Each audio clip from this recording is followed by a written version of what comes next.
Come on, Snake.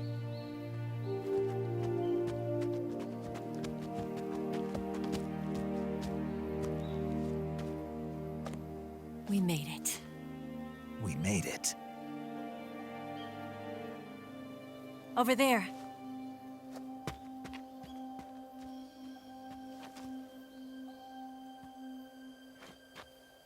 It's the boss, isn't it? I'll go get the wig ready to take off. Right. I'll leave you two alone. But come back in one piece, okay?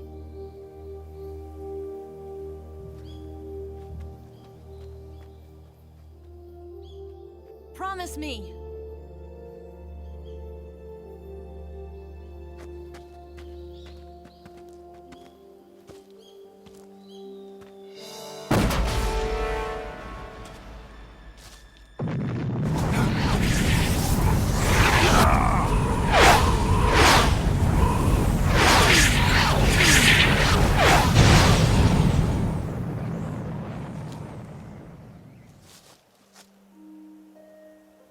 Life's end.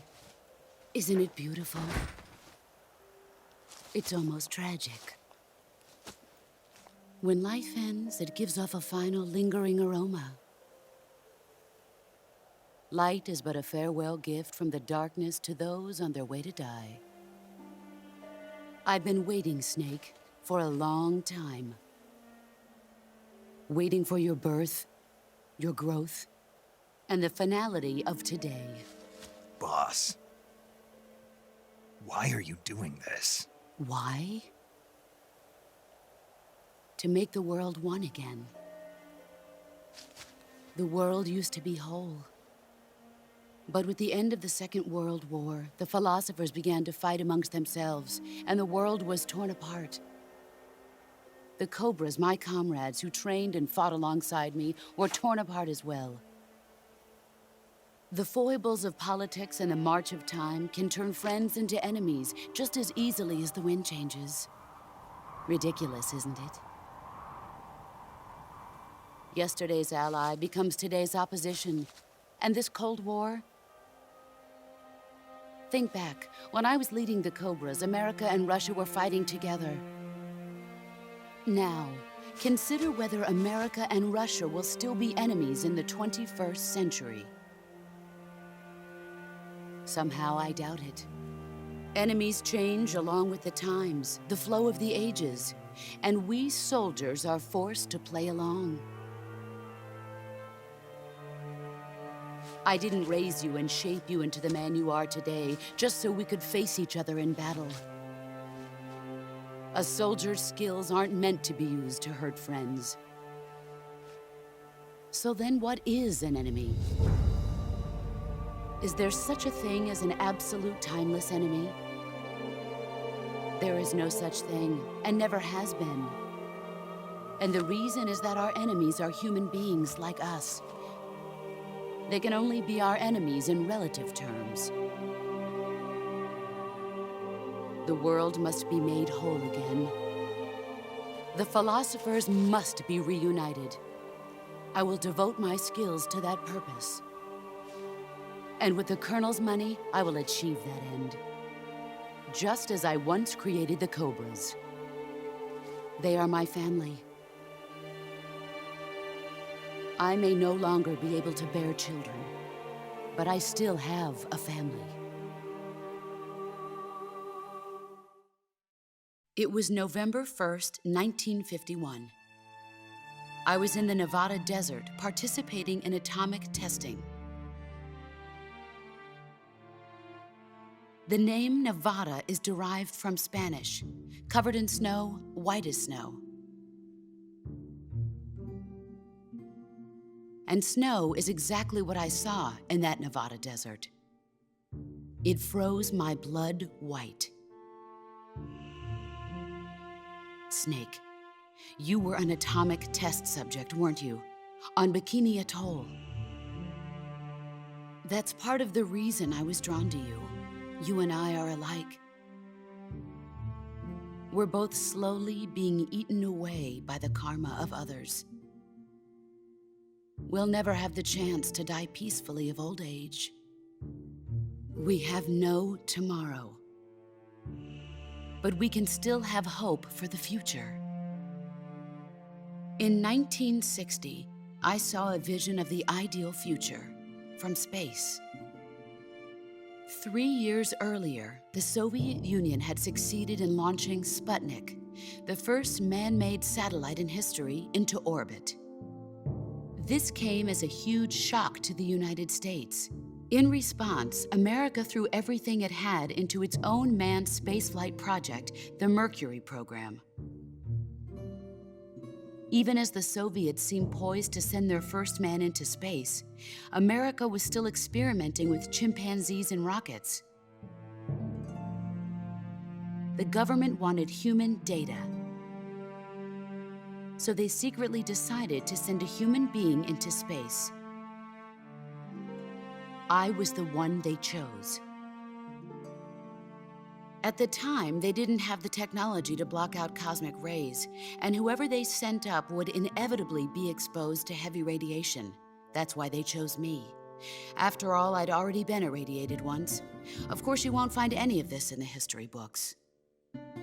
I could see the planet as it appeared from space. That's when it finally hit me. Space exploration is nothing but another game in the power struggle between the US and the USSR. Politics, economics, the arms race, they're all just arenas for meaningless competition. I'm sure you can see that, but the Earth itself has no boundaries. No East, no West, no Cold War. And the irony of it is, the United States and the Soviet Union are spending billions on their space programs and the missile race, only to arrive at the same conclusion. In the 21st century, everyone will be able to see that we are all just inhabitants of a little celestial body called Earth. A world without communism or capitalism, that is the world I wanted to see. But reality continued to betray me. In 1961, I was sent to Cuba, to Bahia de Cochinos. It was part of a CIA-sponsored invasion under the guise of taking Cuban exiles back to their country. But the US government betrayed them. Our weak-kneed president held back their air support. Defenseless, the exiles were annihilated by the Cuban army. All I could do was watch in silence. I was set up by the very country I'd sacrificed so much for, by the very government I dedicated my life to defending. I was driven from the surface world, and I went underground. Then, 2 years ago, I faced the Sorrow, my old comrade in battle. He was my friend. But one of us had to die. I was left with no choice. The Sorrow gave his life for me. There is no enmity between us. One must live, and one must die. That was the mission. The ones who gave me that mission were the philosophers. Early in the 20th century, the true holders of power in the United States, the Republic of China, and the newly formed Soviet Union gathered together in a secret meeting that would later be known as the Wise Men's Committee. The secret pact they formed there marked the beginning of the philosophers. But the last of the original members died in the 1930s. After that, the organization began to run out of control, and the Wise Men's Committee degenerated into a mere shell of its former self. The philosophers of today have no sense of good or evil. Their influence extends to countries and organizations involved in every aspect of every war. They have become war itself. That's how they operate. The sacrifices of war cause a shift in the times. This shift leads to renewed conflict, and in turn triggers the next war. Like a nuclear chain reaction, each conflict sparks countless others, forming an endless spiral that will continue on for eternity. Do you understand what I'm saying, Snake? By consuming me and you, the philosophers intend to keep that cycle going forever. It was my father who explained all of this to me. He was one of them. You see, I am the last remaining child of the philosophers. But after he revealed the truth, my father was killed by that same shapeless, formless organization. And my father isn't the only thing the philosophers have taken from me. In June of 1944, the Cobras and I took part in the landing at Normandy. We'd been given a top-secret mission to locate and destroy enemy V-2 rocket installations. I was pregnant at the time. The sorrow was the father. I gave birth on the field of battle. A beautiful baby boy. But my child was snatched away from me by the philosophers.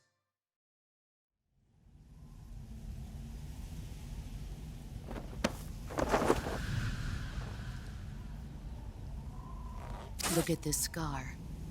This is proof that I was once a mother. I gave up my body and my child for my country. There is nothing left inside me now. Nothing at all. No hatred, not even regret.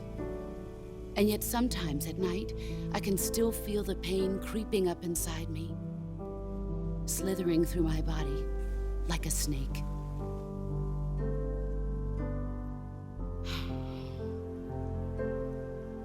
I've never talked this much about myself before. Thanks. Thanks for listening to me.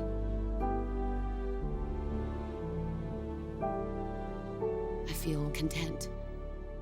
Snake, commence the operation. I raised you. I loved you. I've given you weapons, taught you techniques, endowed you with knowledge. There is nothing more for me to give you. All that's left for you to take is my life, by your own hand. One must die, and one must live. No victory, no defeat. The survivor will carry on the fight. It is our destiny. The one who survives will inherit the title of boss. And the one who inherits the title of boss will face an existence of endless battle. I'll give you 10 minutes. In 10 minutes, MiGs will come and bomb the hell out of this place. If you can beat me in less than 10 minutes, you'll be able to escape in time. Let's make this the greatest 10 minutes of our lives, Jack. Boss? You're a soldier. Finish your mission. Prove your loyalty. Face me.